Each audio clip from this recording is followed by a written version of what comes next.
Sa iba pang mga balita, isang natatanging library ang ipinatayo sa isang paaralan dito sa Baguio City. Bukod sa mga libro, makikita rin dito ang makukulay na sining.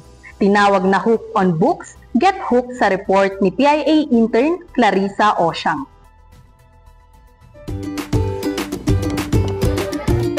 Nakakaakit at nakakamangha. Ito ang hub o Hook on Books na matatagpuan sa Quezon Elementary School dito sa Baguio City. Para sa mga bata to foster the genuine love for reading. Tapos to open also this library to not only to the school, pati din sa community. Para sa mga batang gustong mag-explore, magbasa for their creative thinking. Ayon kay Teacher Florence, layunin ng hub na lahat ng mga bata ay matuto at mag-enjoy na magbasa. Nakatutulong naman anya ito sa mga estudyante sa paghasa sa kanilang reading skills. Bukod sa mga libro, ay tampok din ang mga mural na ito sa pagtataguyod ng kahalagahan ng pagbabasa at cultural stories sa mga bata. Ang inspiration namin ay yung manatili pa rin yung cultural stories para din sa mga bata. Kaya kung makapansin nyo dun sa designs, meron siyang dapayan, mas paikot nandyan yung mga famous flowers natin sa Cordillera, may sunflower, mayroong mga iba pang klase ng bulaklak, tapos pine trees, tapos mountain, syempre.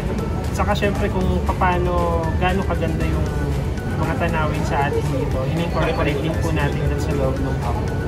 Pero syempre nagsisimula ito para sa isang mga istorya na kung saan na tungkol dun sa pagbabasa ng libro na mula sa mga bata. Tapos paikot na to dun sa kanyang paligid na dun na gagapang yung buong istorya po nung nilalaman po nung inspiration ng design. Ang Hooked on Books ay isa sa mga library at reading program ng LINKS, isang non-government organization.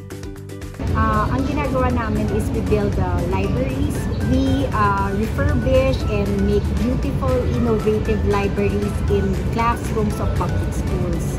Yun. So, nag-create kami ng library that is conducive to library use for children. So, talagang very colorful, marami siyang murals na either yung nakikita nila sa mga storybooks o yung mga elements that they can find in their environment. Iba't ibang klase ng libro ang maaaring mabasa rito na tsak kagigiliwan ng mga bata. Layunin ng LINKS na muling buhayin ang pagmamahal ng mga bata sa pagbabasa ng libro. Nung una namin sinubukan ito sa Tubabenguet, nakita namin yung pagbabago ng perspective ng mga bata sa pagbabasa. In public schools, many children believe that reading is a task, a school task. It's not fun. Okay? Natatakot sila, ninenervous, sumasakit ang tiyan. Pero the moment we open a hub library for them, all the sweat, literally sweat, blood, and tears that we poured into each one, masusulit lahat yun kasi makikita mo talaga yung pag-open ng eyes ng mga bata as soon as they enter a hub library. The awe in their faces, and then yung wala na silang pakialam kasi they will sit on the floor, they will get their book, if they can, they will open all the books. Ngayong taon ay bubuksan ang 3 karagdagang hub sa Baguio City. Ang libro ay hindi lang papel na pinagbuklod-buklod, kundi ito ay malaman na nagbibigay ng impormasyon para malinang ang kaalaman ng bawat isa. Get hooked on books. PIA BSU intern Clarissa Osyang para sa PIA News Cordillera.